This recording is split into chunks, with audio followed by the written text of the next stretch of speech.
Here, And hang on. Hello. Yep, and all we right. are. We are. What is up, YouTube? Hello, everybody, and welcome. We have a great show for you guys, and we're actually about to get started here. So here we go.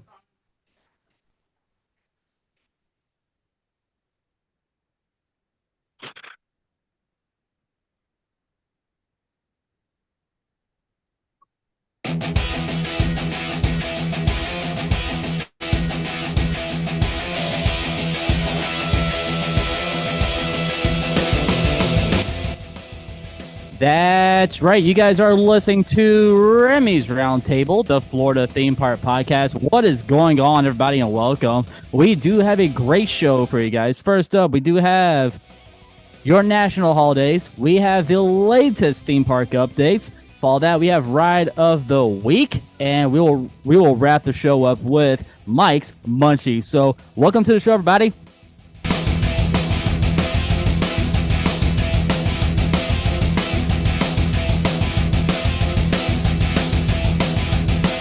It is that time of year again. That's right. So please head on over to orlandoweekly.com and you guys can nominate us for best local podcast under the category local notables. Just make a nomination for Remy's Roundtable and hopefully once voting starts, we'll maybe become first place and get that lovely award for best of Orlando Weekly, best local podcast here in the beautiful state of Florida. You guys can follow us on all social media, which we are on Facebook, Instagram, TikTok, and right here on YouTube, which we do go live every Wednesday evening around 9 p.m.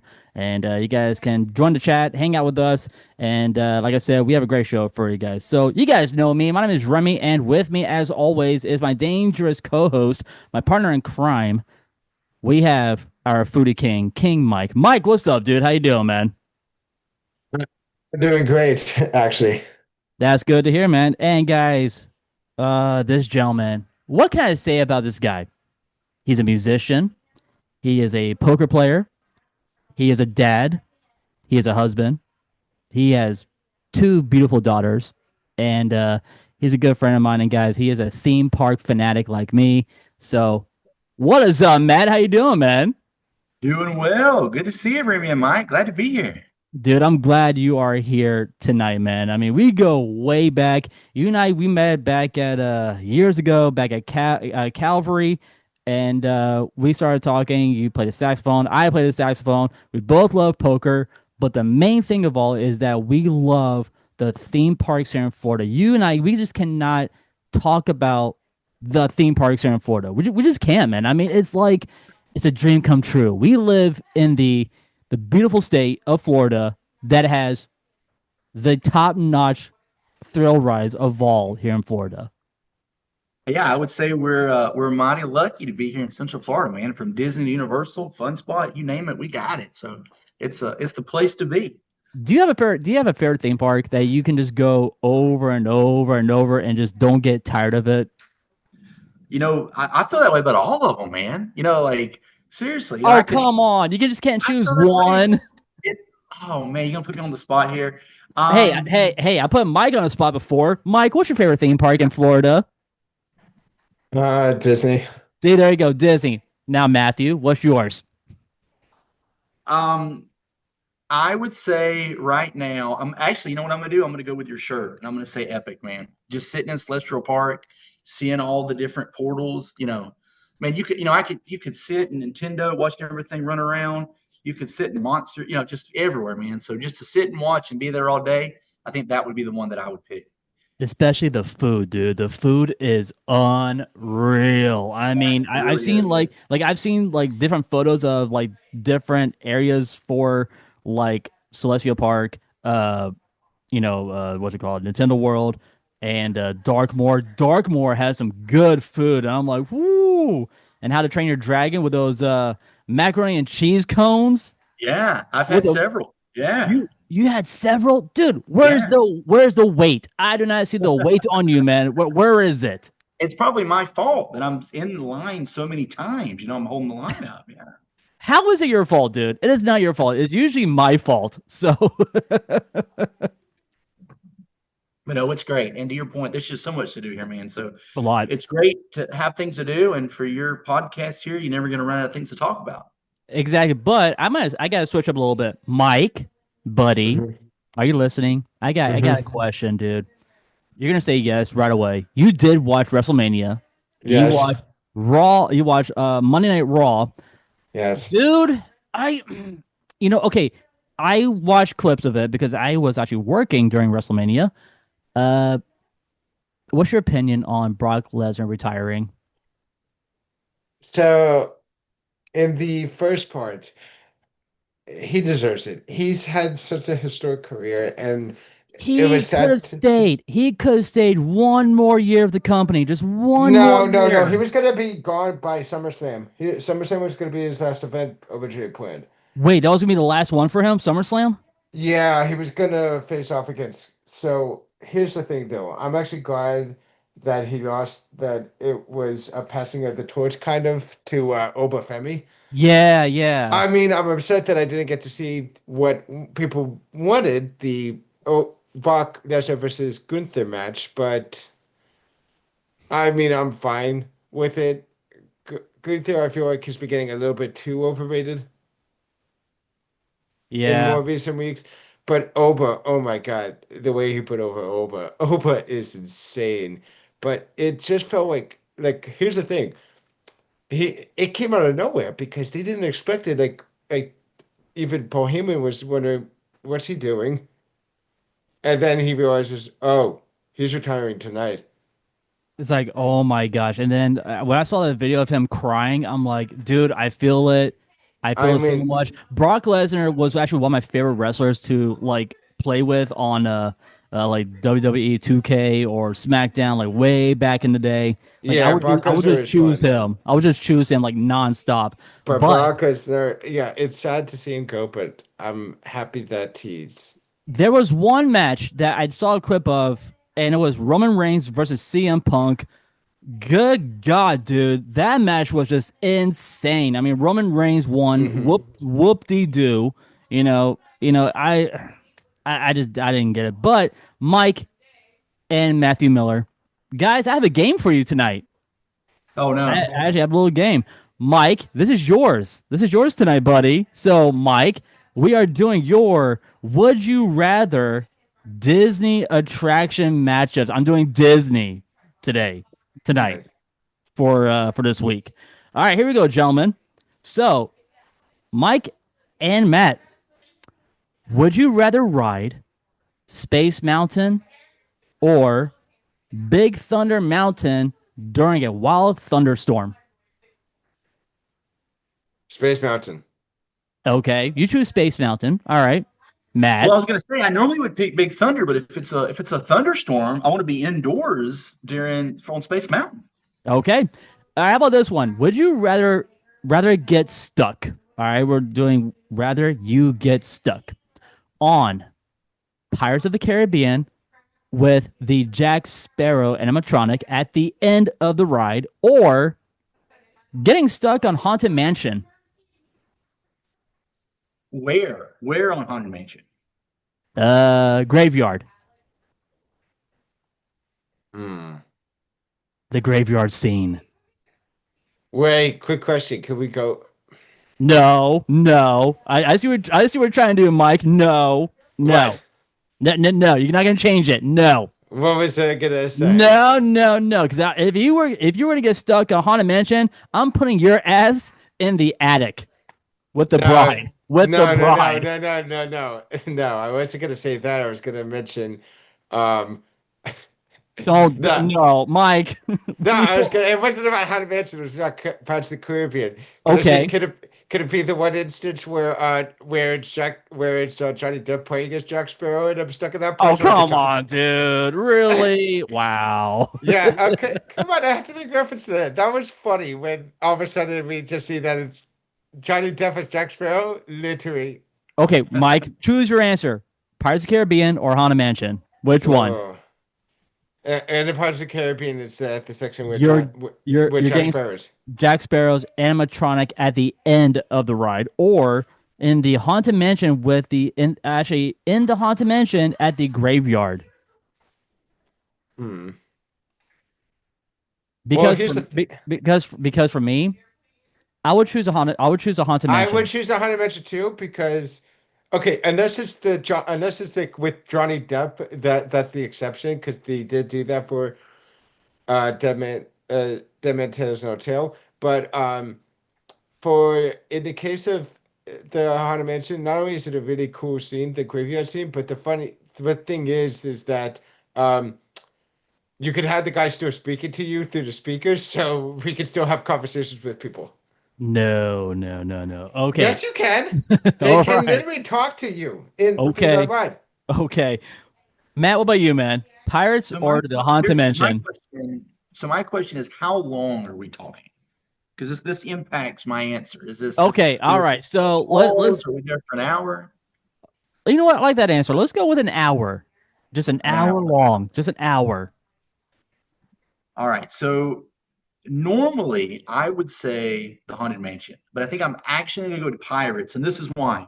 I think the Haunted Mansion ending scene is obviously better, but I don't think I want to sit there for an hour and listen to them sing Grim Grinning Ghost. You know what I'm saying? Like after about 8 minutes, I think the song just going again and again and again. Now, obviously, with Jack Sparrow, he's talking a little bit there, a little bit of audio, but I think I could handle that better for an hour. Also, if it's just by myself, I think I could stretch out a little bit further if I turn sideways on the boat for Pirates, stretch my legs out a little bit.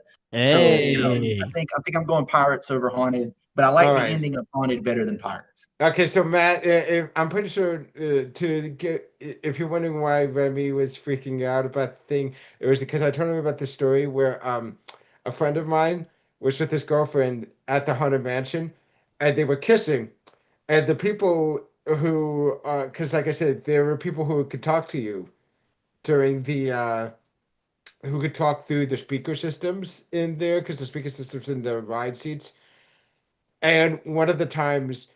Um, my friend, when he was on the ride, the guy who was behind the seat or whatever talked to him right as he was kissing his girlfriend and saying, "Does it taste good?" Oh my goodness. My Oh friend my started goodness. laughing. And what's funny, the manager, the person in charge of the ride operation came out to apologize for that guy, and my friend said, "No, don't apologize for me. I love that. That was funny. That made my day." And tell him I said thank you. Wow. Got to All right. behave. You I'm never know pretty who's sure watching. his manager Yeah. came to a manager was. I'm pretty sure the guy, the ride operator, the main ride operator, who talked to the guy, like was pissed at him, and then after hearing the guy's response, he went back and said, "Okay, that wasn't appropriate, but you got lucky there. The guy actually thanked you for that." All right, boys. This is for the ride experience. All right. Yeah. Would you rather be on Guardians of the Galaxy front row or the very back row on Expedition Everest?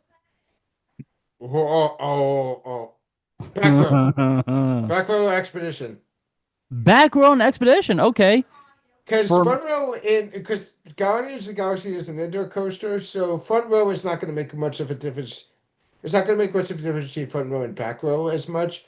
Uh, uh, I mean, dude, there is actually a really cool experience for being in the front row on Guardians of the Galaxy. I did it a couple of weeks ago. what is it? Dude, lots of wind. Very lots Oh, and lots of wind in the okay. front So you row. actually do get the win. So they do simulate that. Then I would go for. Nah, I still go for back row of Expedition Everest just because it's like All that right. is a rush. That's a rush. Okay. Mr. Miller, Okay, so Guardians, I have to ask my Guardians or question again. Expedition. So my first question is, am I riding once or am I stuck on this thing like all day? No, it's just what do you prefer, the front row on Guardians or you prefer the back row on Expedition Everest? Okay. And then my second question is, are we talking Expedition Everest today or is the Yeti working? Are we talking, Nope, can you we go still back when that may play into it? nope, you're stuck with the broken Yeti. Well, it's hard to pick. I like Mike's thought process there, but I think I am gonna go with Guardians. It's just so much fun to be jamming out, hey, dancing with your friends, singing with your friends. And now I will agree with Mike. When you're indoors, I think like you were saying, I mean, you feel some of the wind, not quite as much, but yeah, I think I'm going to go for party time, singing with my friends on Guardians. Yeah, buddy. Do you have a favorite song on Guardians that you just get like every single time? I think the one that I've had the most fun on, and maybe because the most people realize it, is September. I got You know, they were I just got going crazy. what you call it?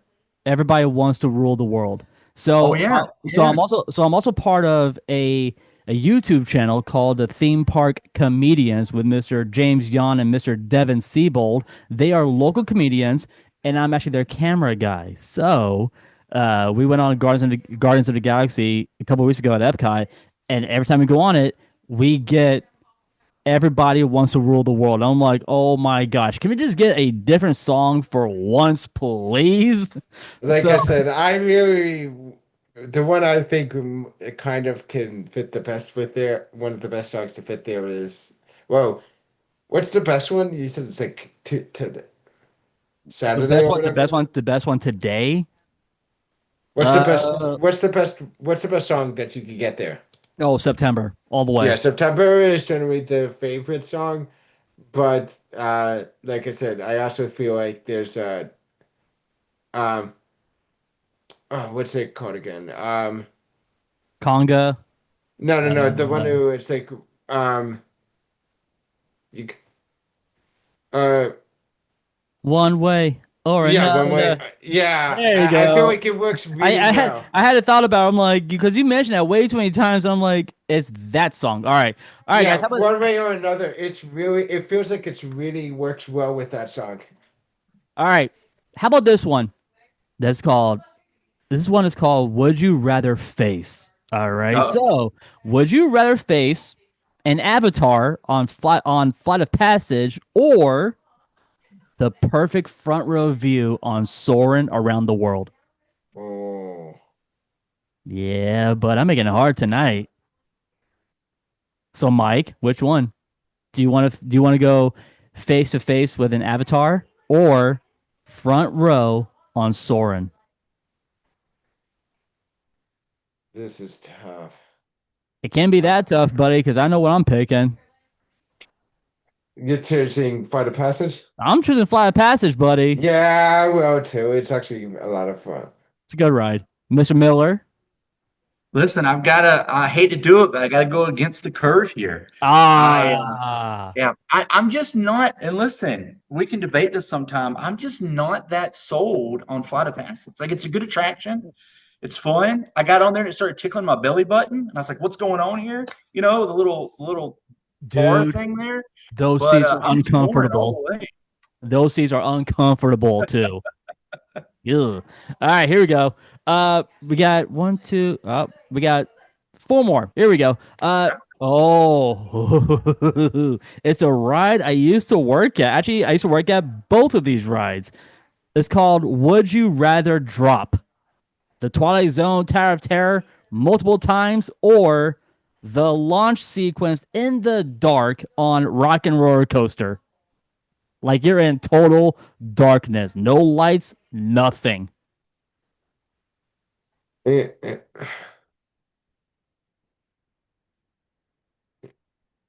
For me, Rock and Roller Coaster.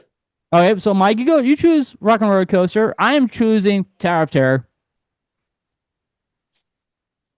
I'm going with you on this one, Remy. I think that the zero gravity and Tower of Terror bouncing out of my seat. I mean, Rock and Roller Coaster is great, but it's hard to beat those zero G's on Tower. All right. Oh, okay. I don't like this, but would you rather ride Mickey and Minnie's Runaway Railway with no wait time or Star Wars Rise of the Resistance, but with a 2 hour wait? Ooh. Wait, what's is Star Wars was it just a with So her I'm at, wait? so I would choose that. Like I would choose Star Wars Rise of Resistance, but with a 2 hour wait. I will wait 2 hours for Rise of Resistance And because what's the other one? Runaway Railway. I cannot stand that ride. I Yeah, I would can't. go with Star Wars Resistance. I really can't because it took out a a ride where I used to work, which was the Great Movie Ride. They got rid of it. They changed it into Runaway Railway. I just don't go on that ride anymore like I used to. I don't go on it. Matt, what about you, man? What would you choose? Yeah, Rise or I think the technology is cool in Runaway. I think there's some cool scenes. I think the ride vehicles are cool. I think it's cool how the front car disappears and catches up with you later on when Goofy goes nuts. But gotta go Rise. Yeah, gotta go Rise of Resistance. it's not the same anymore. Like it's not the same on Runaway Railway. They just got rid of the magic. They got rid of, the Great Movie Ride. They could have just kept it, but they got rid of it. And It's true, they did. that's why I am so pissed off because I want them to keep, the Great Movie Ride, but they're like, oh no, Mickey and Minnie Runaway Railway has a big following on, Disneyland, California. They have a good following. So hey, you know what? Let's go just bring it over to, Florida, see how well they do. It's I just don't get it anymore, dude. I don't get it. All right, well, okay, this is the experience part. And then we got one more, and then we're good. Would you rather go on Mission Space, the orange version, or Test Track, the OG Test Track? I'm talking about Test Track 1.0. I will go Test Track. Yeah. Yeah, to me, this one ain't even a competition. I would pick Test Track Test immediately. Track. Yeah. Would you rather ride Seven Dwarfs Mine Train at night or Peter Pan's Flight with no wait time? Oh, oh. Peter Pan. I would choose Peter Pan. Mike, you said So Mike, you said Peter Pan, right? Yes. All right, so Mike and I choose Peter Pan. So Matt is on you. Seven Dwarfs Mine Train at night or Peter Pan's Flight with no wait time. this is a harder one.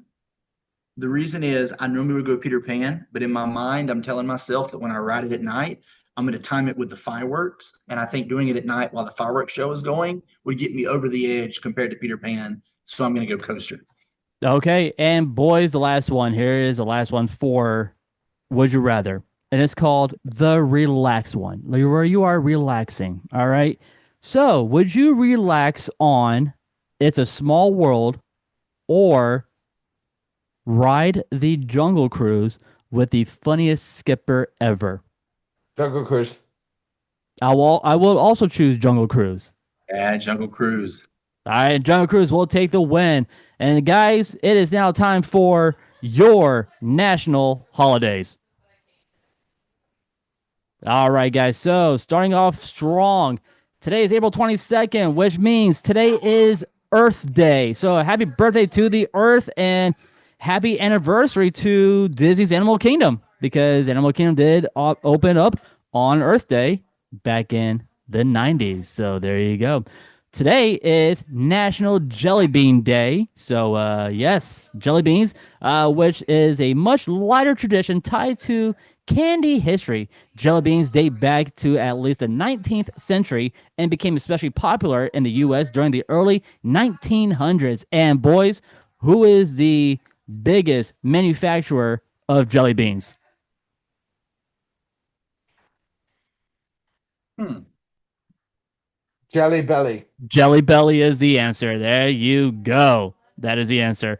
April 23rd is Cherry Cheesecake, English Muffin Day, Lovers Day. That's right, Lovers, and Ping Pong Day. So, Cherry Cheesecake Day highlights a dessert with roots tracing back to ancient Greece, where early forms of cheesecake were served to Olympic athletes. Yeah. English Muffin Day celebrates a food that, despite its name, was popularized in the U.S. by Samuel Bath Thomas in the late 1800s. Lover's Day is less formal, but reflects a long-standing tradition of celebrating romance outside of Valentine's Day. So, all you married people out there, please just be nice to your wife, and you know what? She'll be nice to you. So there you go.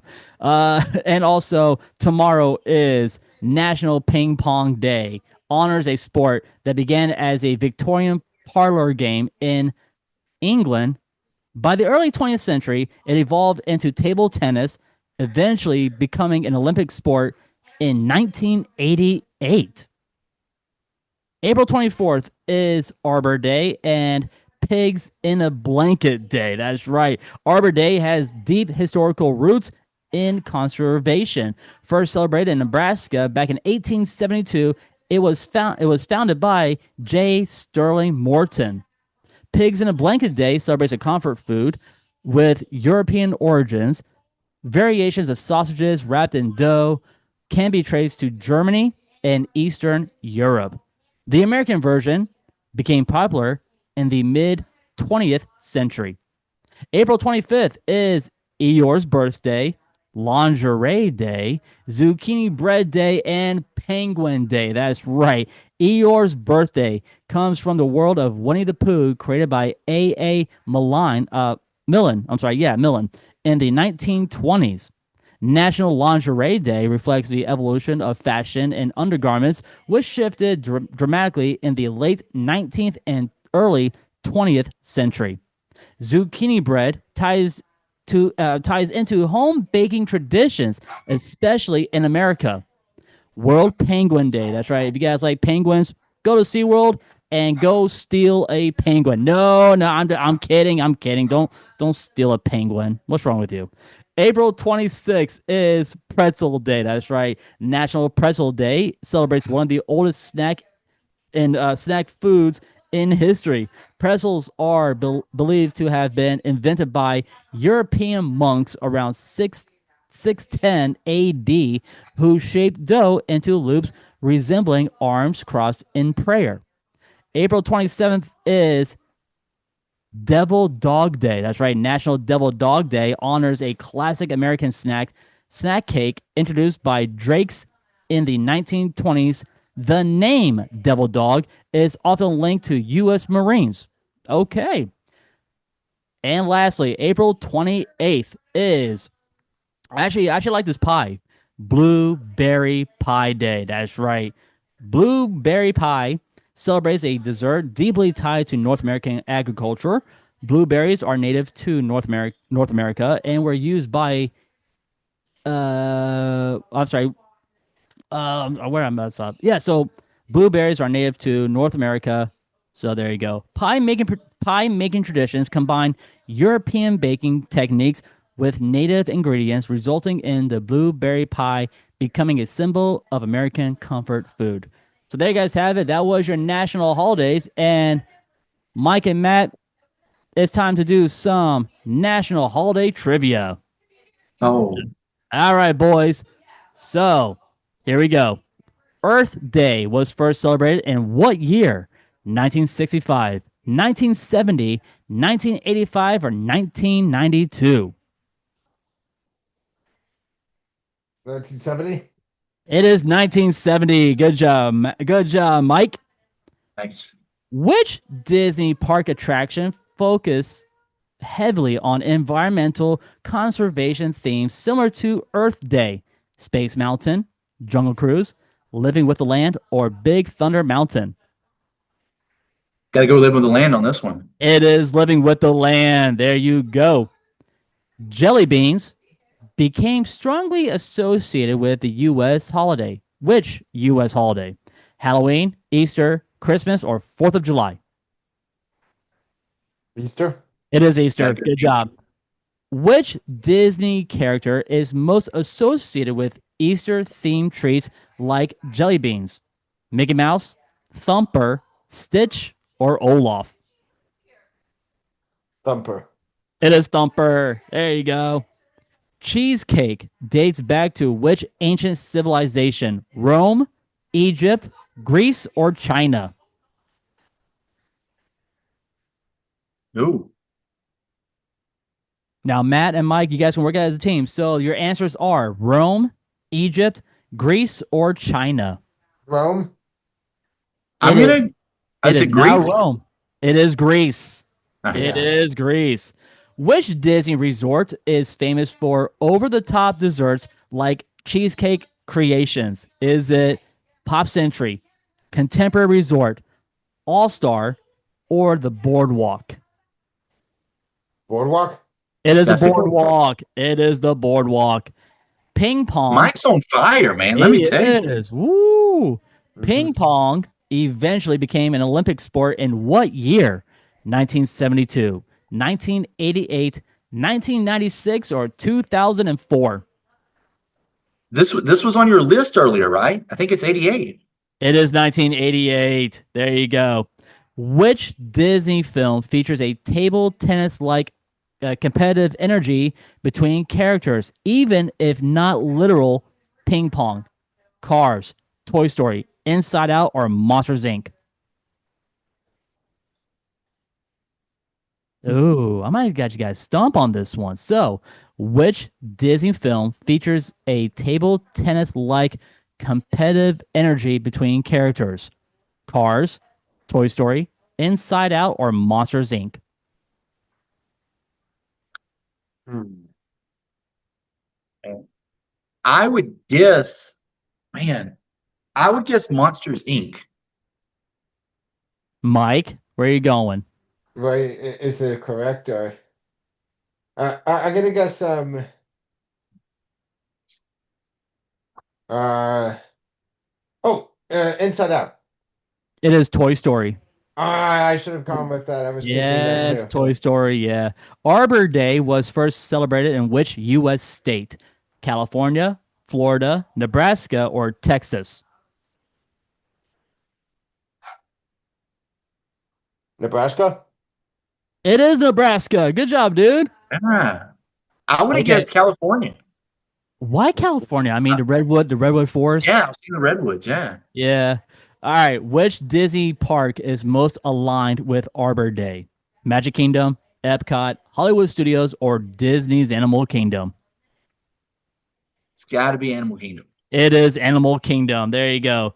Pigs in a Blanket originated from which region? South America, Eastern Europe, Africa, or Australia? Oh man, I Eastern think you said Europe? this one earlier as well, and I wasn't paying Eastern attention. Europe. It is Eastern Europe. There you go. Yeah. Yeah. Which Disney quick service location is known for creative hot dog style? Cosmic Rays, Casey's Corner, Columbian Harbor House, or Pinocchio Village House? House, sorry. Cosmic Race? Not Cosmic Rays, buddy. Oh I'm wait. going with Casey's. It is Casey's Corner. Yeah, it's Mike, come Casey's on, Corner. dude. I said hot dog style. Okay, yeah, I forgot Casey's Corner. Forgot Cosmic Race was a different thing. Who created Winnie the Pooh and Eeyore? Was it Dr. Seuss, A.A. Milne, Walt Disney, or Ronald Dahl? Ronald Dahl. Roald Dahl. It is not him. It What? was AA. It Oh is yeah, that it makes sense. is A. Yeah, It is AI. A. Milne. Yes. Which Disney park ride features Winnie the Pooh? I'm sorry. Which Disney park ride features Winnie the Pooh and friends, including Eeyore? Peter Pan's Flight, The Many Adventures of Winnie the Pooh, Seven Dwarfs Mine Train, or Dumbo the Flying Elephant? Many I pretty, Adventures of Winnie the Pooh. there it is. I pretty much gave it away. So there you go. I was going to guess Dumbo. I don't know how that was so easy. Dumbo. Yeah. Penguins are featured in which classic Disney film?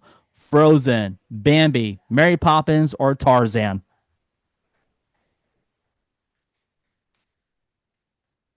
We're talking about penguins here. So I, Mary Poppins. it I is think Mary it's Mary Poppins. it is Mary Poppins. There you go. All right. Which Disney movie features a baking scene that fits with zucchini bread? Ratatouille, Brave, Tango, or Encanto? Well, if it's cooking, I would guess Ratatouille. There it is. Ratatouille. Hmm. Disney. Pay ya my royalties. Stop using my name. Pretzels were originally created by whom? Bakers in France, Italian chefs, European monks, or German soldiers? The monks with the prayer It, arms. it was the monks. There you go. All right, where can you famously find Mickey-shaped pretzels? Epcot, Disneyland, all the parks, or Animal Kingdom?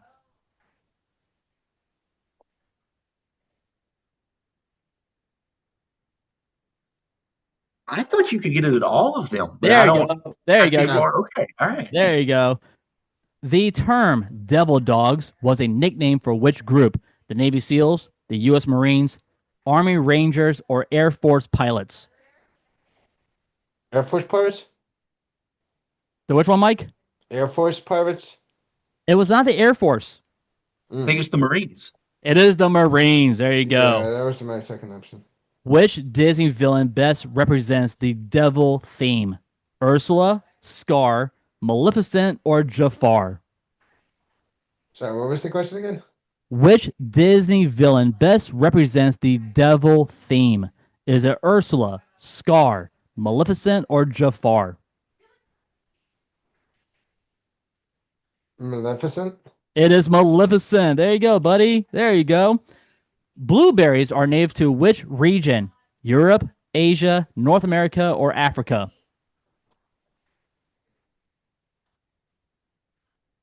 North America. It is North Yeah. America. There you go. And boys, last question. All right. Which Disney park opened on Earth Day? On April 22nd, 1998.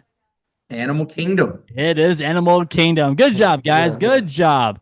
Well, boys, you guys did a great job. I will give both Matt and Mike an A plus on this trivia game, and we'll do more of your national holidays trivia on next week's episode right here on Remy's Roundtable. But guys, it's time to get into some theme park breakdown. Let's get into it. It is now time for the latest theme park updates. All right, guys. So we're going strong on this.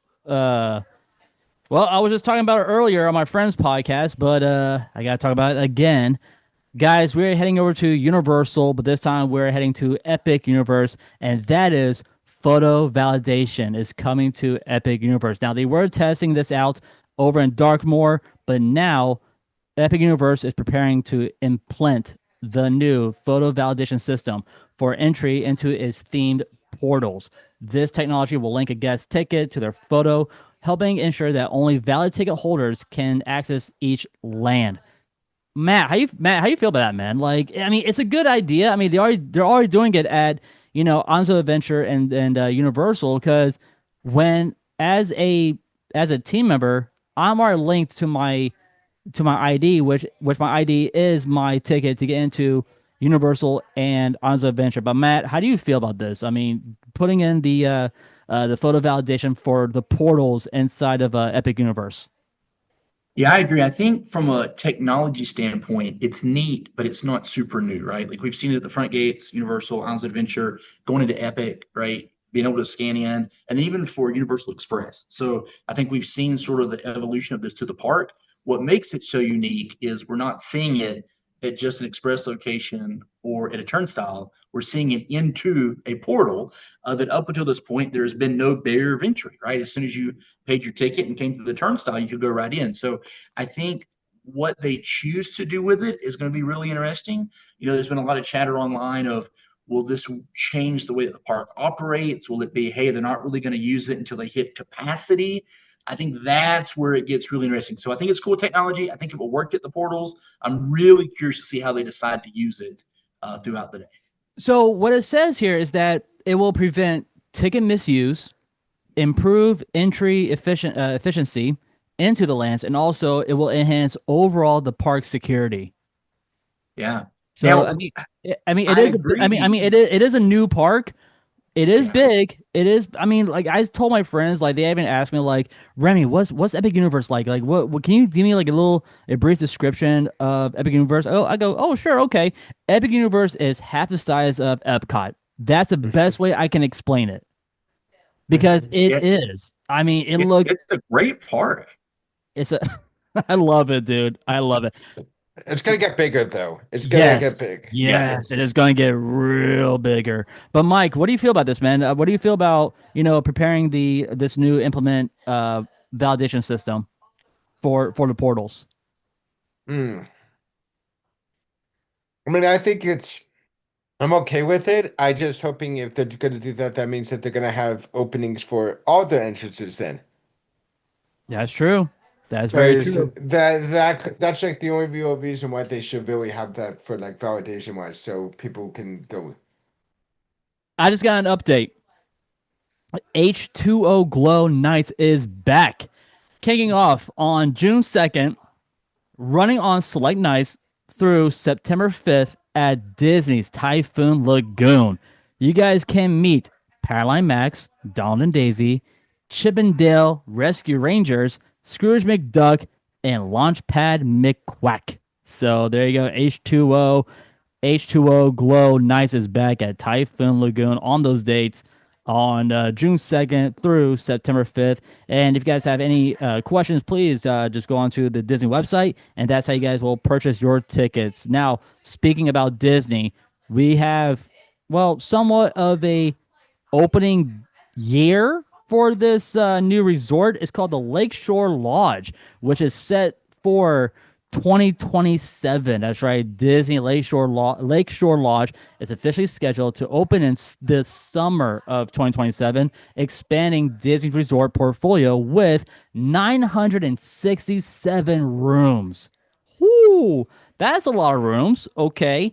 Don't know how much these rooms are going to cost, but yikes. 967 rooms, cozy studios for smaller travel groups, spacious suites, new 1 and 2 bedroom lake houses along the waterfront. Now, Matt, is this the resort that took place over the old water park over by the Seven Seas Yes. Lagoon?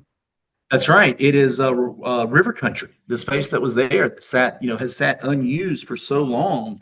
And I think that's one reason why you can have so many rooms, right? Is you take this plot of land that hadn't been used for, years and years and years and build a massive resort out there.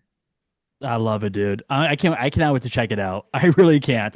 Let's see here. Oh, we're going back to Universal, and we are talking about the 2026 pass holder benefits. That's right. So running from May 1st through May 21st. Well, you annual pass holders are going to get a $5 single use merchandise credit with a $10 purchase. You guys will also get exclusive food items available only to the Universal Pass holders. You will get a collectible magnet, which the new magnet is Transformers. So that's a new magnet. You guys will be able to check that out if you guys go get it. 35% off on the My Universal Photos and 20% off on Hollywood Drive in Golf at City Walk. You will also get early park admission and additional hotel rates. So there you go to all of you Universal annual pass holders. I'm happy. So there you go. Desertland. I can't remember the last time I went to Desertland Park, which they are now enforcing. I'm sorry, they are reinforcing its youth chaperone program for the summer. Under this new policy, all guests 17 years old and younger must be accompanied by an adult. Okay, that's self-explanatory. If you're under the age of 17, you need a guardian, a chaperone.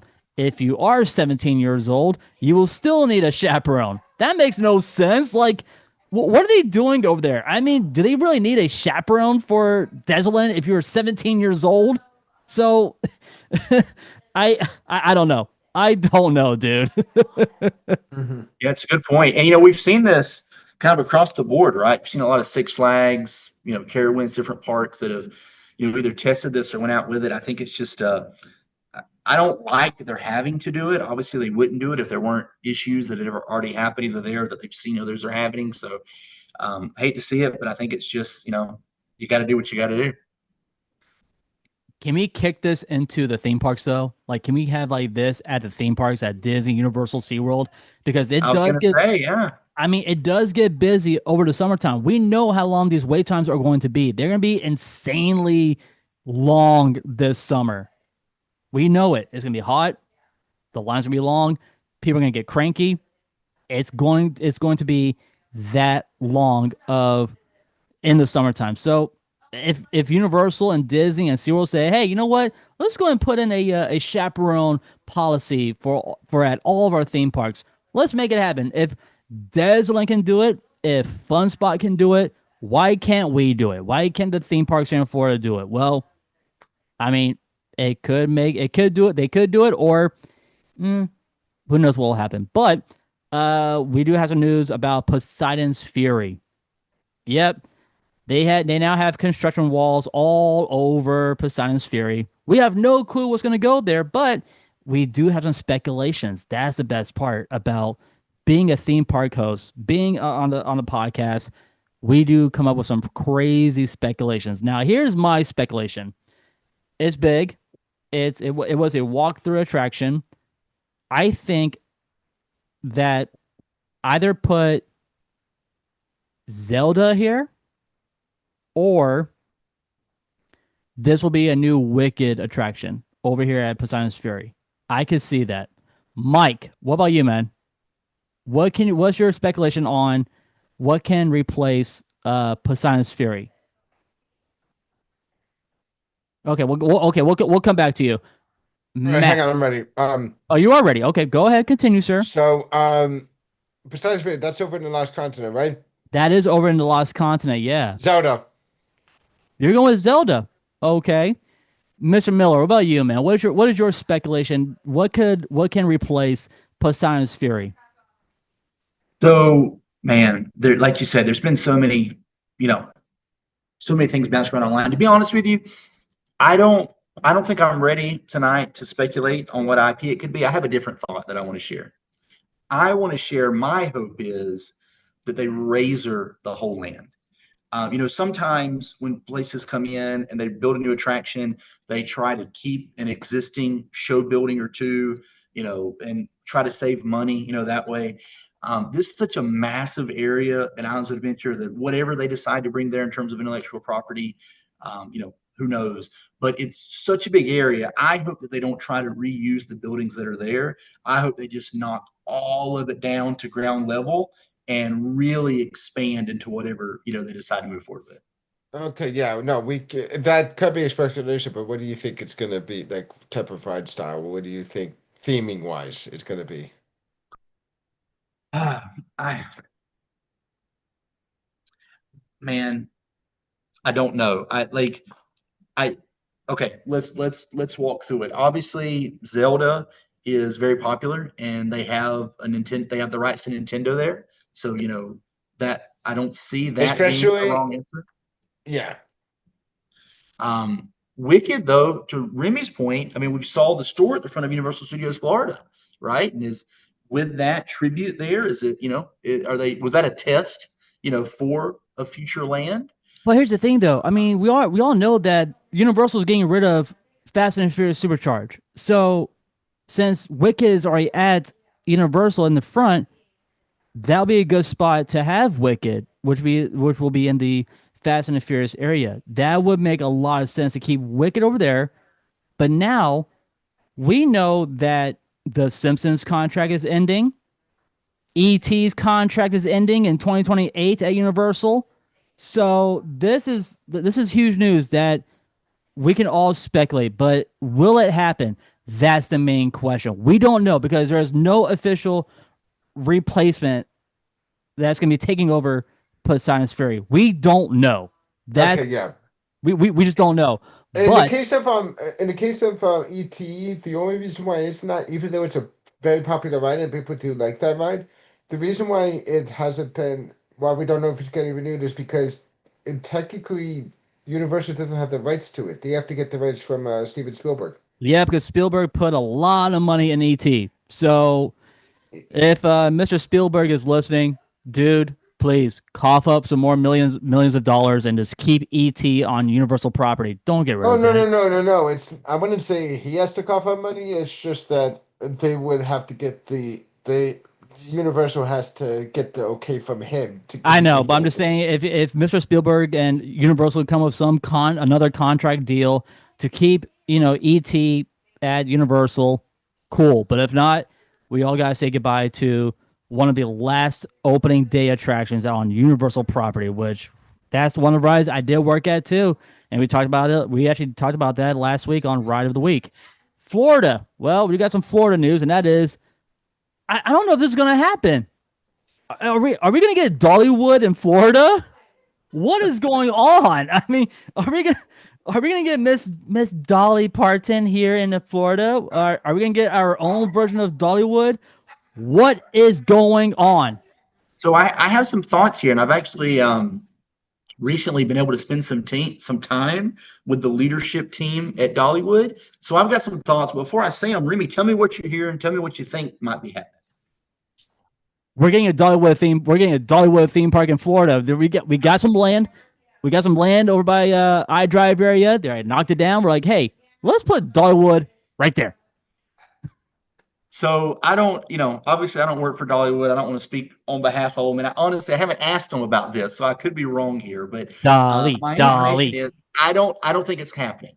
I don't think we're going to get a Dollywood in Florida. But what I do think is happening is I think that Dollywood is focusing a lot more on the tourists and the families that come to Orlando to try to get them to Dollywood. So two examples of this is they've announced their 9 to 5 flights, I believe with Allegiant, and I think it's September. It's later in the fall. They have direct flights with themed folks that are going to be on there flying from Orlando to Knoxville, right, the closest airport to Dollywood. And then you might notice in the past week or two, there's been a ton of digital billboards popping up in Orlando and Tampa advertising Dollywood.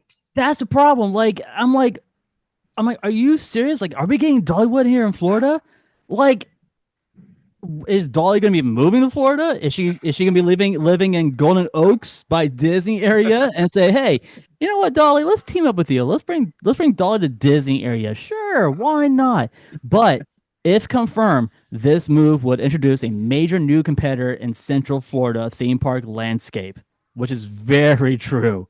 Yeah, it would be huge if they came. I just think that she's so tied to Tennessee.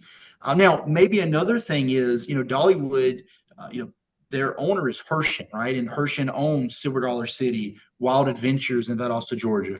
Do they try to introduce a new regional park in Orlando? Maybe. They recently have bought up several parks all across the nation, more regional parks. But yeah, I don't think we're going to get a Dollywood in Florida, but I wouldn't hate it if it happened.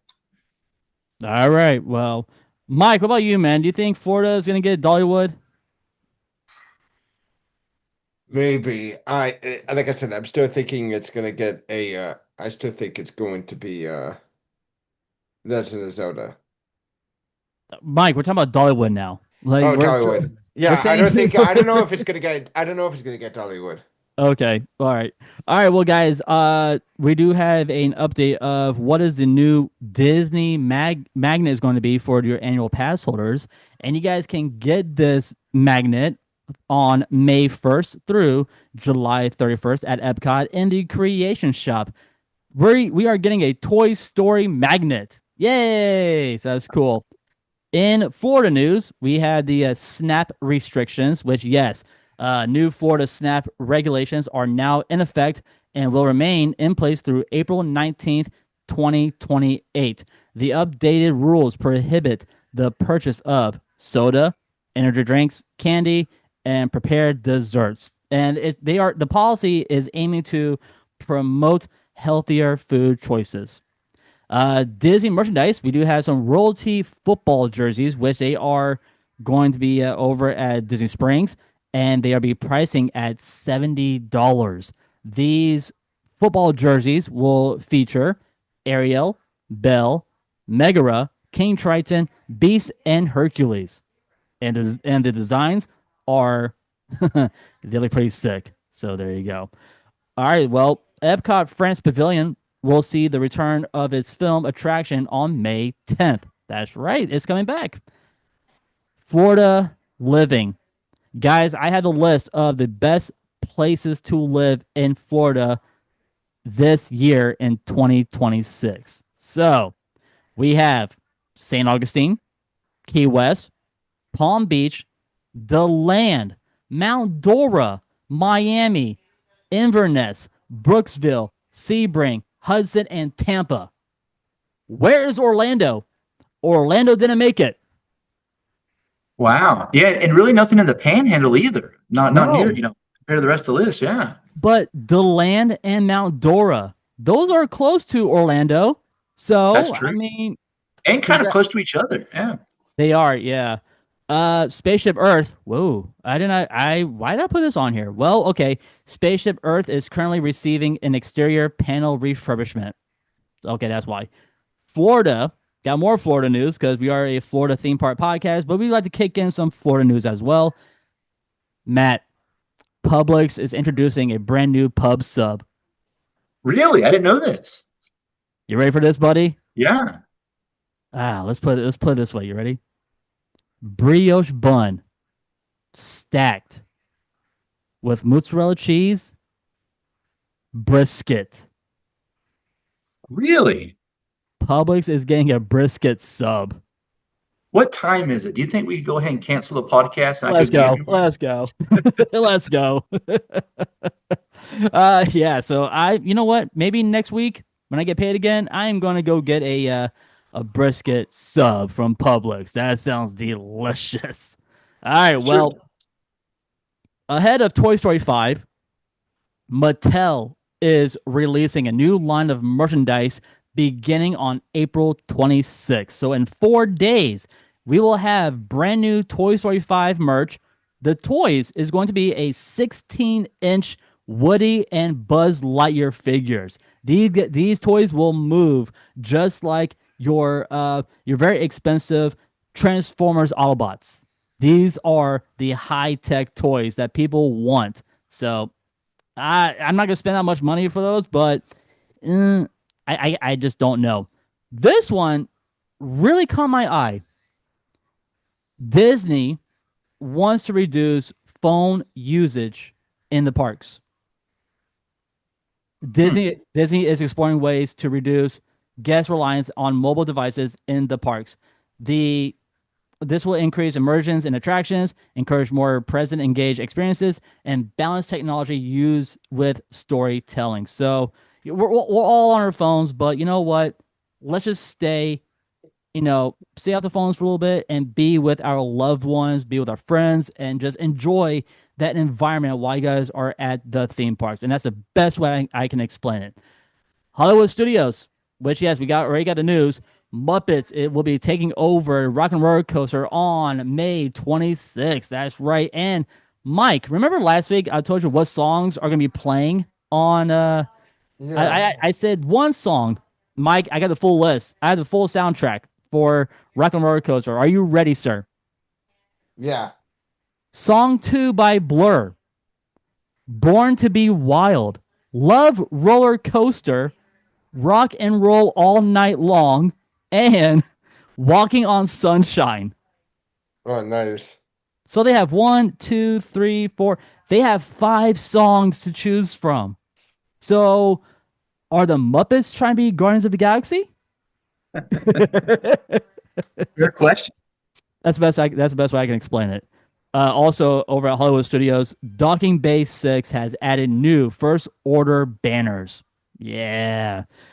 Disney has confirmed the return of free water park admission on check-in day for resort guests in summer of 2027. However, guests staying at Fort Wilderness campsites will no longer be eligible for this benefit starting in next year of 2027. Blue Man Group will return to Orlando with performances beginning on May 1st at a newly built theater at Icon Park. These shows details will have 2 performances starting from in May through November. So the show times are between 5 p.m. and 8 p.m. Then in December, you will have 3 performances. Count it. One, two, three. 3 show times in December, and the tickets start out at $60. Orlando International Airport has begun phase 2 of its renovation project, which includes removing carpeting from the atrium and modernizing key areas. The Brevard Zoo has started construction on a $140 million aquarium project. Whew, okay. And lastly, we are going to the Magic Kingdom, and that is Tomorrowland Speedway has introduced a new mural, refreshing the visual atmosphere of the attraction and contributing to ongoing aesthetic updates in Tomorrowland. And guys, that will do it for the latest theme park updates brought to you by our good friends over at the Magic Candle Company. So guys, do me a favor, head on over to that website and use our code Roundtable19 at checkout for your lovely discount. All right, guys, Mike and Matt, let's get into it. It is now time for Ride of the Week. Well, last week we talked about ET, which was my No, favorite we ride. didn't. Which one? Which one? Oh, we're talking about Transformers, right? Yeah, we talked about Transformers. Okay, I get the rides mixed up. But tonight, Mike, this is your choice. What are Yes, we it talking? is. What are we talking about, buddy? We're talking about Expedition Everest. That's right. We are talking about Expedition Everest, which stands at Mike. How tall is Expedition Everest? If I remember correctly, it's 199.5 feet. You got it, dude. It's just under the FAA limits with an 80-foot drop. Yeah, so Hold yeah, up. Matt, Hold up. yeah, Time out. Time out. That drop is 80 feet. yeah, It doesn't feel like 80 feet. I know. And I was just there a couple weeks ago, and we went on Expedition Everest. I just don't remember that drop being 80 feet tall. Like I just don't get it. So there you go. Yeah, All right, guys. Matt, Well, yeah, Matt, if I'm guessing you know about the thing about why they can't have rides that are 200 foot tall, right? The red light, right? the red Yeah, light. and they didn't Yeah. want to have to deal with that stupid red light having that on there. Makes sense. Yeah. Yeah. I So mean, they might do it eventually if they have a regular, but I don't think Disney would ever do that because that means they'd have to get a like the only ones that really do that are like roller coasters, like a big outdoor roller coasters and stuff like that. let me ask you guys this: do you guys know which attraction on like either on Disney property or on Universal property does have that red light? We have them. There are a couple of Uh, there are a couple of attractions that does have that. doesn't the Hulk have it? The Hulk does have it trying to because think what the other. you know where it is, Matt. Do you know exactly where it is on the Hulk? It's after the launch, that first corkscrew maneuver, right? No, it's actually on the tunnel. Like it's actually on the Oh, tunnel. So once you're walking into Onzo Adventure and you look up at the tunnel system, it's right there. It's right there on the spot. You're like, oh, so that's where it is. Doctor Doom has it as well. What? Doctor Doom, I've never the noticed what they were doing before. the free fall attraction, Doctor Doom does have it. Except they don't have the red. They don't have the red indicators. They have the blue and white indicators. Yeah, they're not 200 feet. They're not. All right. Well, continuing on with this with Expedition Everest, guys, how long is Expedition Everest? What is the ride time for Expedition Everest? If I remember correctly, it's Mike, like don't look it five. up. I'm not. I'm looking at. I wanted to look at the other ones that you said. Uh huh. I don't think Hulk Uh is either. No, I'm looking up Hulk huh. coaster. All right, Mike. If I remember, it's like 3 minutes and 30 It seconds. is. It is 3 minutes long. Yeah. Expedition Everest is 3 minutes long. Oh my Well, god. because it has that long hair with long, yeah, it has the long thing. But wait, Hulk doesn't have the red light thing either. It's not over 200 feet. So No, I I guess. think so. Hulk does have the red lights, but you're right. It is under 200 feet. I think it's more of a theming thing. But I think Oh. it's on the two. Basically, was it the Cobra roll that you do out of the tunnel? Those two poles, they have bright red lights on them, and it gets a lot of people to argue: is it 200 feet? So you're right. I think it's more theming though over the water because obviously they wouldn't be required to have it if it is under 200 feet, which it is to your point. Yeah, no, it's not True. over 200 Very feet. true. The high, There is no the ride over there in Disney Universal. okay. Uh, mhm. The highlight is the infamous broken track sequence where the train halts, builds tension, and then sends you backwards into the mountain. That reverse section is where the ride separates itself from traditional coasters. It creates disorientation and suspense instead of just speed. All right, Matt and Mike, we are getting into guest demand and popularity of Expedition Everest. This one of the most sought after rides in Animal Kingdom. Roughly out of 100, how many guests out of 100 attempt to ride Expedition Everest during their visit? So I'm looking for a number out of 100 of guests who So this, attempt to ride Expedition Everest. so would this be like a percent? Like if I say 90, it'd be like 90% of guests in a Yes, day, sir. right? Yes, sir. Gotcha. Well, it's got to be high, being one of the only thrill rides in that park. So Eighty. gosh, I'm gonna guess.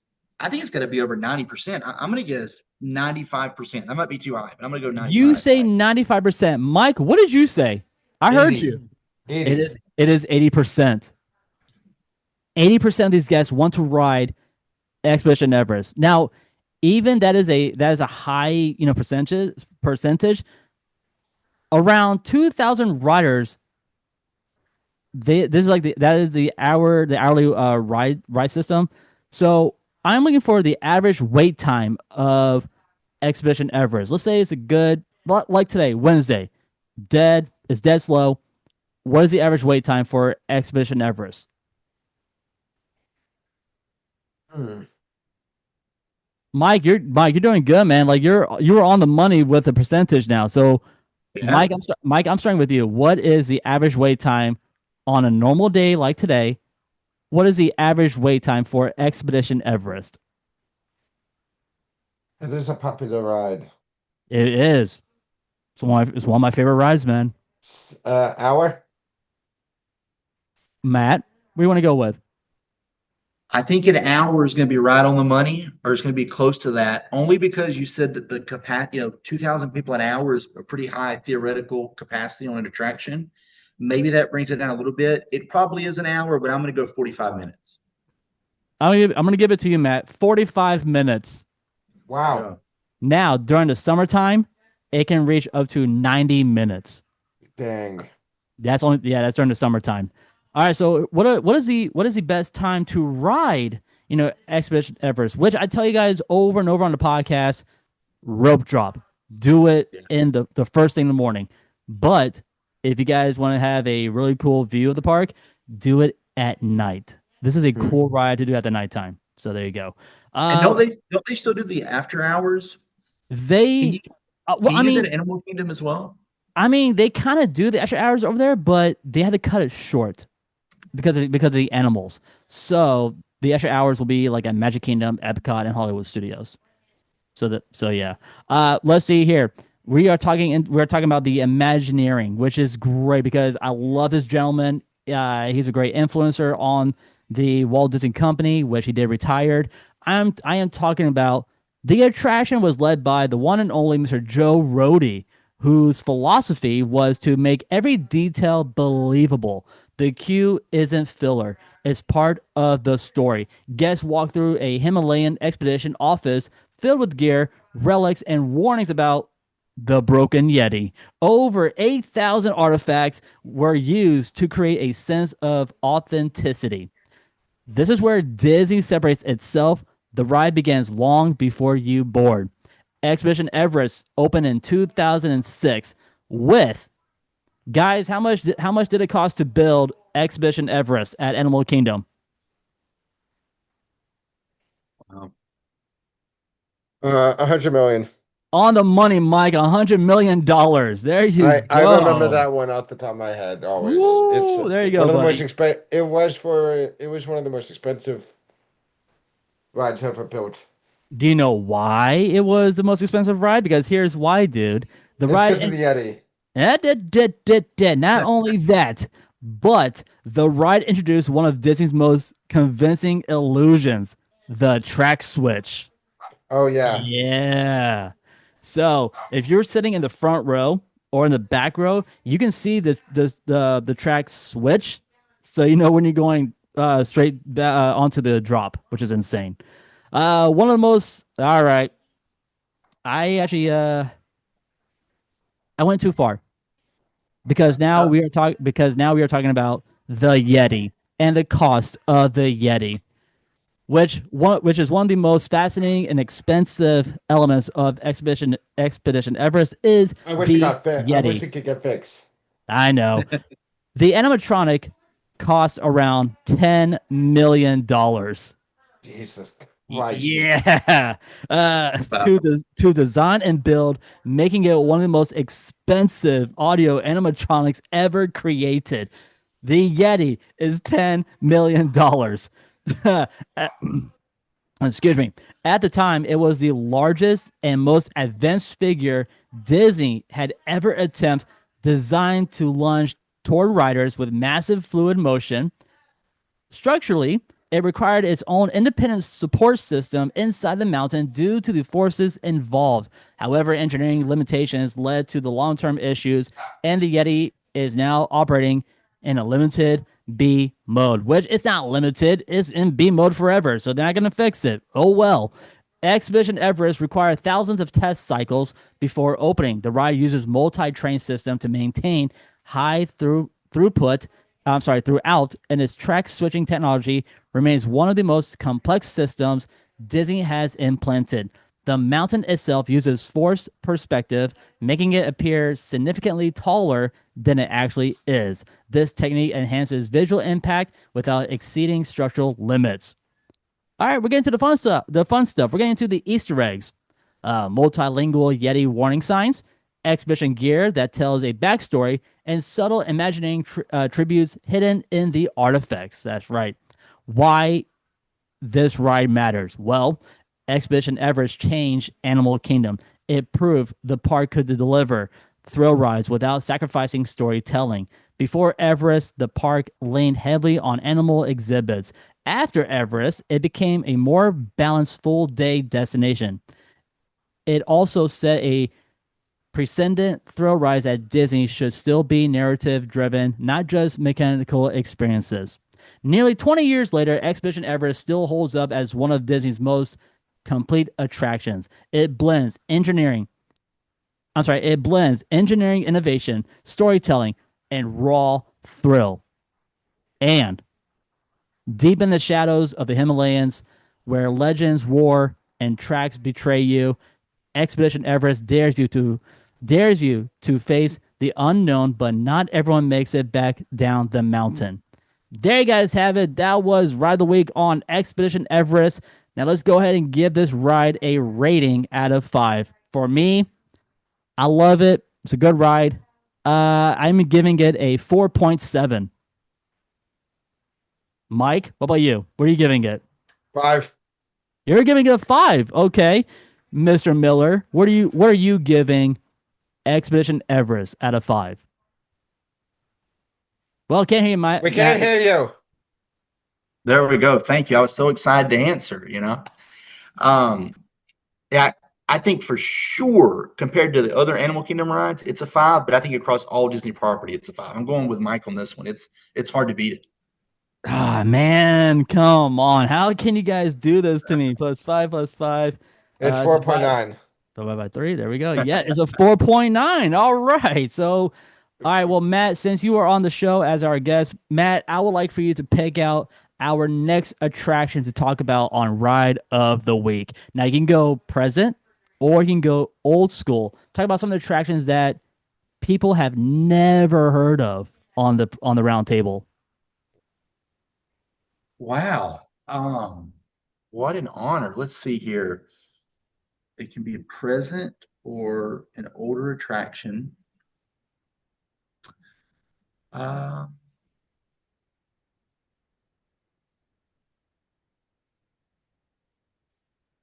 let's.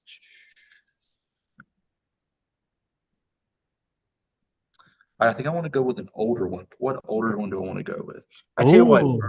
earlier you mentioned we're talking about the Fast and Furious coaster coming Yes, into Universal, and obviously right there next to it is the Jimmy Fallon attraction, right?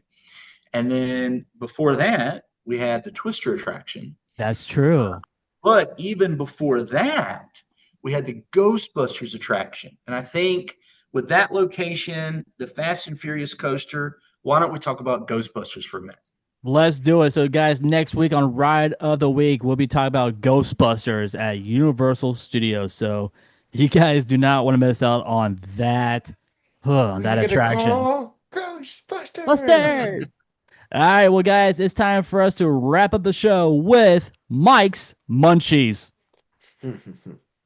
All right, Mike, dude, you know I'm hungry, bro. I need to Yeah, eat. I need to eat some food. I am hungry. I'm probably gonna eat something later tonight. Haven't decided what. But dude, where are we going? we are going to Whispering Canyon Cafe. Yay! Great restaurant at the Fort Wilderness Lodge. Okay, so yeah, Whispering Canyon Cafe does have a bit. So in regards to Whispering Canyon Cafe, hang on. Um, now this thing,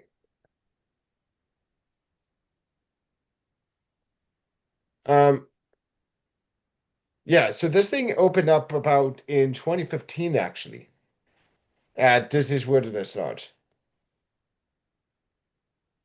And well, it's definitely a different sight to behold, I would say, for Whispering Canyon, just to share my screen a little bit.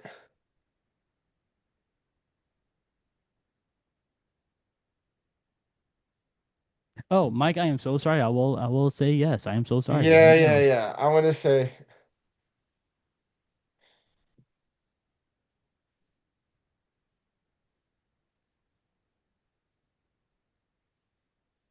okay, so Whispering Canyon Cafe. Now, if you look at the decor, you can kind of see what they have here. Yeah, It's beautiful, dude. Like, it looks very nice, and it's Western themed with on the back of the seats you either have Native Americans with like the Cherokee stuff, and you also have cowboys running on bucking horses and stuff. It's honestly a pretty dang good view of things, and it it's really, it's really well done. I did not get that when I was there for my yeah, that's birthday. like one of the It's desserts. Which, oh, yeah, all right. I just wanted to show off what the decor is like. So, Whispering Canyon Cafe. So, there's a few things you can get there. well, first of Now, all, Mike, what are you getting for your drink? all right, for my drink. And how much is Um, it? okay. I am going for moonshine lemonade. Oh, moonshine lim. Oh, buddy. Yeah, old smoky moonshine with wild berry, blood orange, blackberry, strawberry, or watermelon. It is Holy 1750. hog. Okay, I should not have gotten moonshine there, but dang, $17. Oh, okay. Yeah, no, moonshine is good. Moonshine, it's hard to. Some people don't like it.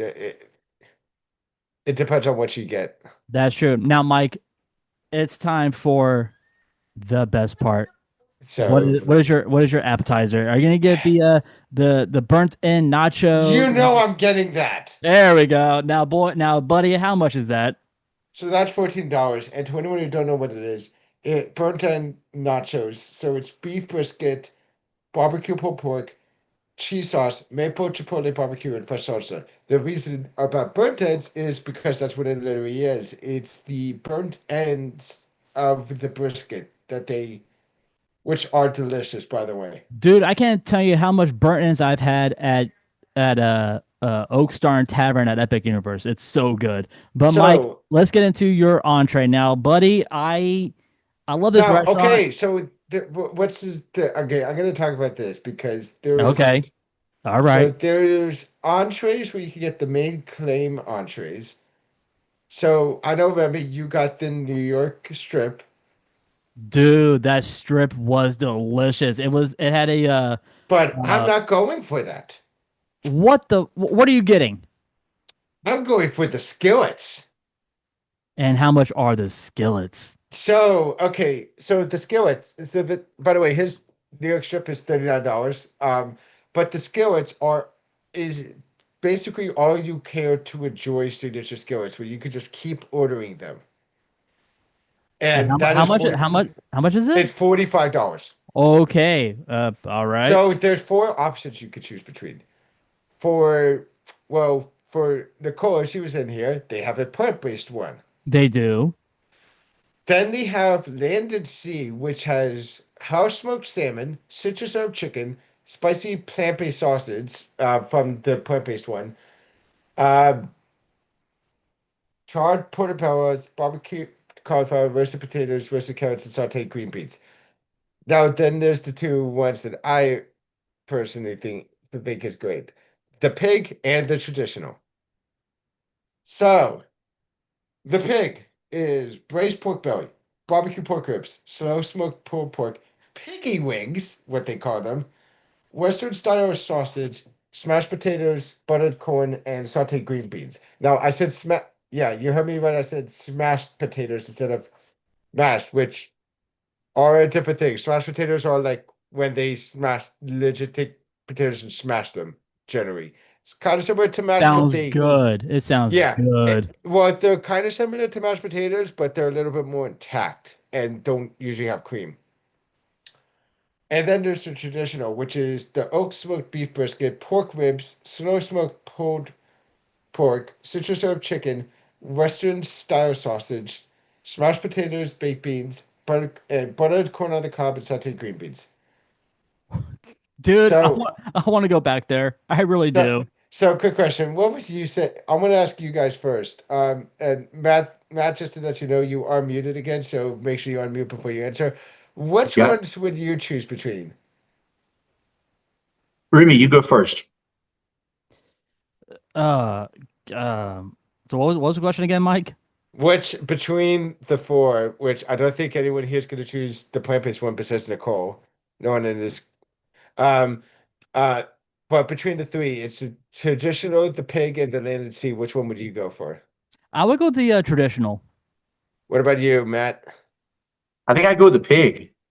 Yeah, it's so hard for me because on one hand, I really am a huge fan of beef brisket, and you do Yeah. get the pork ribs that you get as well as the snow smoked pulled pork. But you don't get the piggy wings, and I'm a really big sucker for pork belly. I have to. I'm gonna have to go with the pig too as well. I would have to agree with that. Because I don't get. I can get brisket. I'm a little bit more to. I do like brisket, but I don't really get much chances to get pork belly as much. And brisket, I actually brisket, I'm fine with as well. So that's 45. Like This is why you need to come to my restaurant, buddy. So there you yeah. go. So it's $45. Are you gonna get that to your meal? Yeah, I'm gonna get the pig. So Jeez, yeah. man. Okay. Yeah, well, mind you, like I said, this is price per person. So if you're getting it, you're getting but like you said, it's all you can eat. It's basically the same how they do it at um biggest example, uh oh my God. The one in Magic Kingdom that is like based off of like like old colonial style thing or whatever. It was like Right, right. founding fathers or whatever. I forgot what it's called. Well, Not the Diamond Horse Show. It was like something else. was it Roundup Rodeo at Toy No, Storyland? no. I mean that's the only place I can think of was over at Roundup Rodeo. Um, uh, uh, okay, no. Liberty Tree Tavern. That's what I was thinking of. Liberty Treat. Okay. Yeah, it's basically the same as that, where you get to just, and also, yeah, Woody's Roundup Rodeo, where you get to just, you get as much as you want, and you can keep refilling it, and for one set price. There you go. All right, All Mike. right, and So now the desserts. last one, the dessert, buddy. I saw the dessert that I want. I want that apple pie So that apple pie is 9.50, and it's Granny Smith apple pie a la mode. Um, with ice cream on the side. Ooh. yeah. So yeah, just to show you a little bit more about.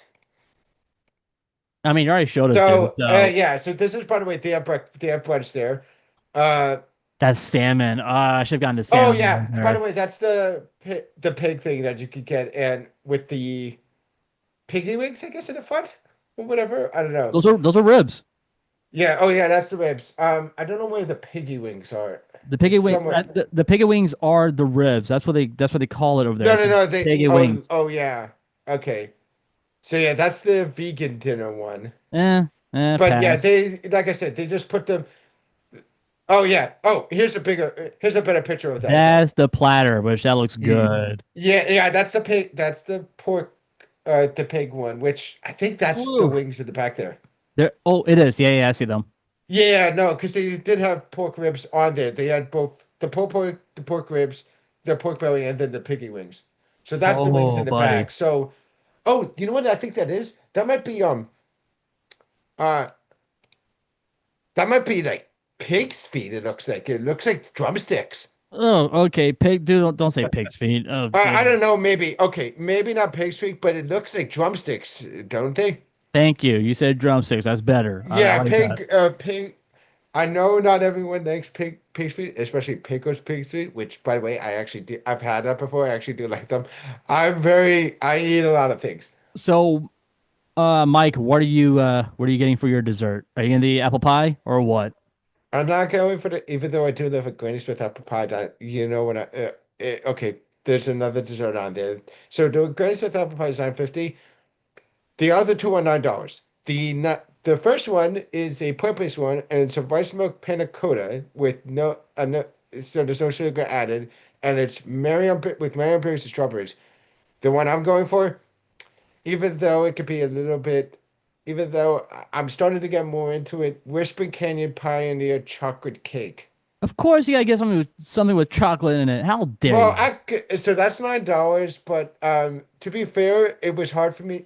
You know what? No, no, I'm gonna go with the Granny Smith because here's the thing. No, I'm gonna stick with chocolate. I'm gonna stick with the Here's the chocolate. thing. Here's the thing. I talked you into getting the apple pie, buddy, in the first place. So you get that Yeah, I'm apple gonna go pie. with the apple You pie. get it. So I'm gonna get the apple pie. It's nine And fifty, it's nine and fifty. and Nine it's a la mode, fifty. and it's a la mode, so it's got ice cream on top. But the chocolate cake, the pioneer chocolate cake, it's got chocolate mousse. It's got raspberry sauce, which is one of the reasons why I'm a big turning point. Because even though I do love chocolate. I'm not the biggest fan of chocolate fruits. Mm. Besides strawberries, besides chocolate covered strawberries.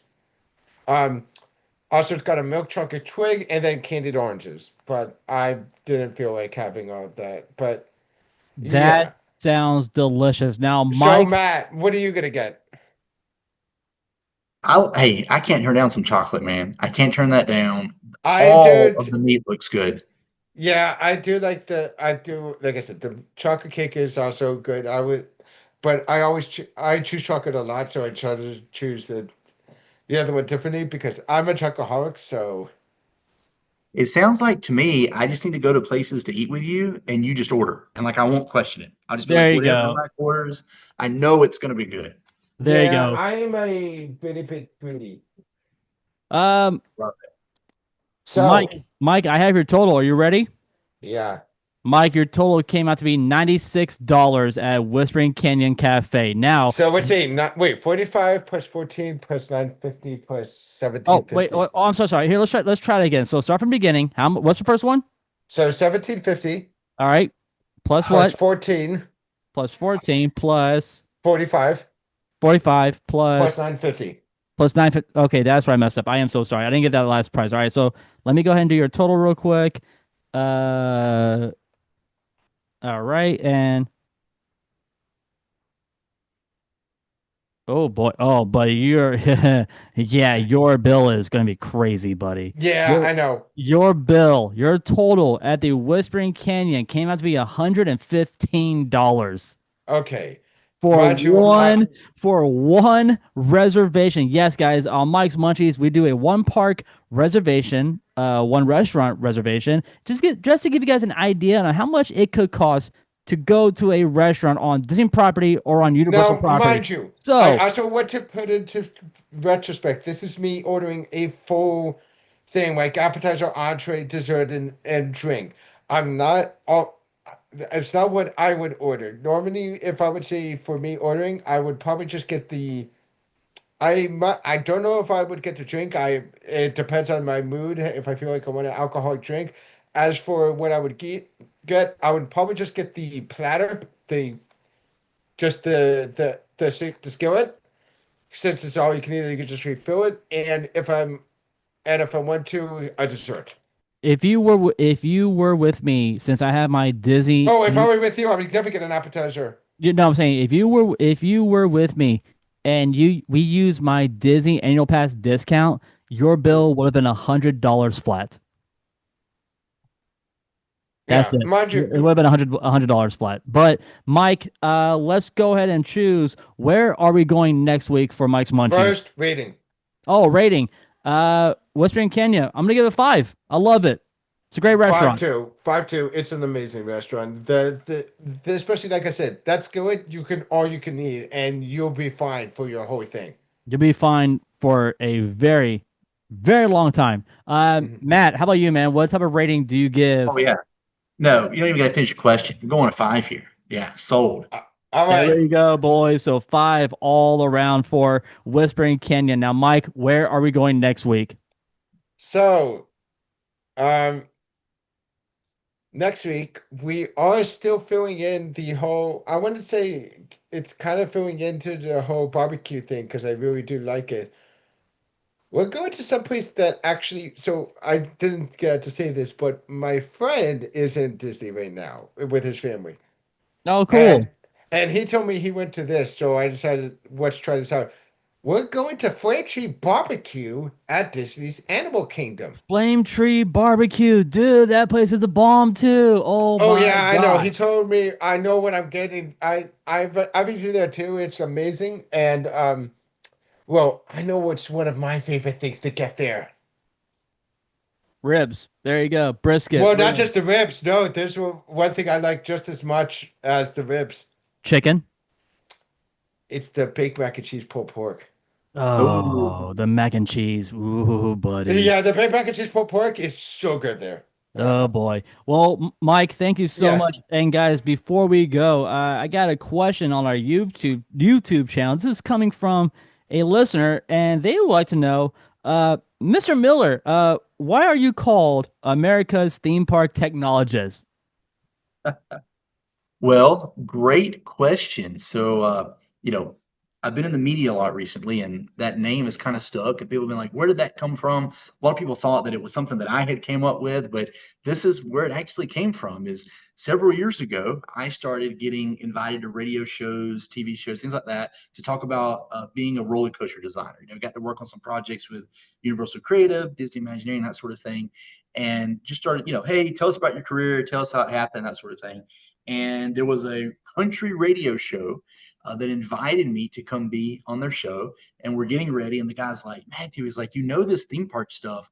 He's like, I can't just call you Matthew. He's like, I gotta give you a name. And he actually said, I want to call you Elvis. Is there such thing as like theme park Elvis? That's what he said. And I said, no, like that's funny, but no. So we're putting on the headsets, a lot like what you and Mike have on, and we can hear the producers talking.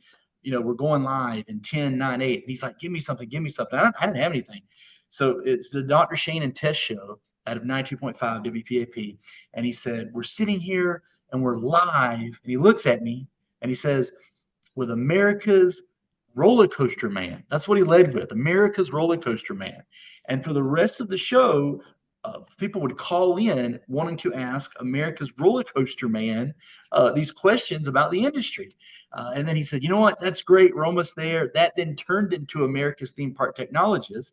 And to be honest with you, it didn't really go anywhere after that. It kind of stayed there.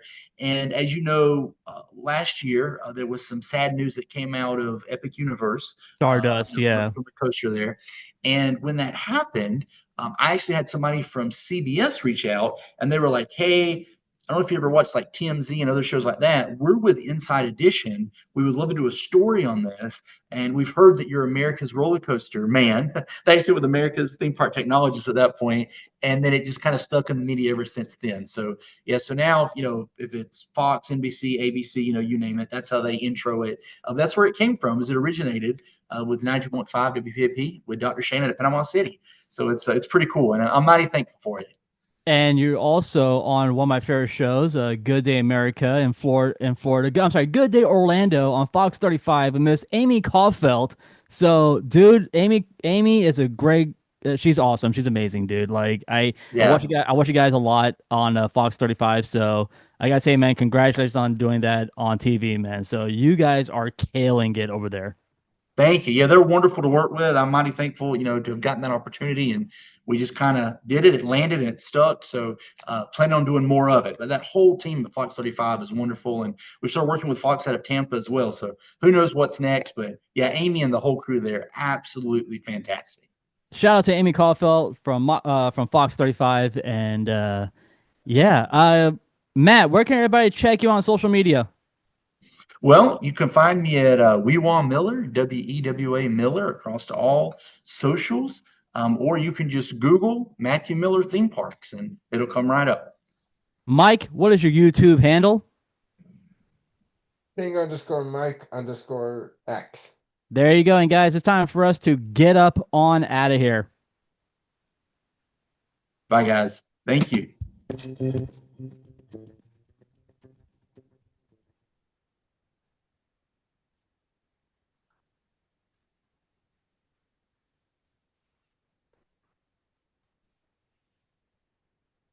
Guys, thank you so much for listening to Remy's Roundtable, the Florida theme park podcast. I really hope you guys enjoyed this episode as much as we did. You guys can follow us on all social media, which we are on Facebook, Instagram, TikTok, and right here on YouTube. So if you guys like the content, just type in Remy's Roundtable and we will come up on your social platforms. Like I said before, guys, nominate us for Best of OrlandoWeekly.com for Best Local Podcast under the category Local Notables. You guys can pick up a candle from the Magic Candle Company.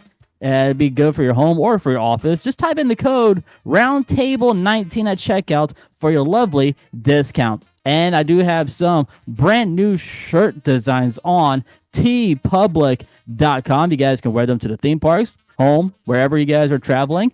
And they're pretty cool. They are very comfortable. So that's tpublic.com, and that's teepublic.com. And just type in Remy's Roundtable, and you guys will love our t-shirts.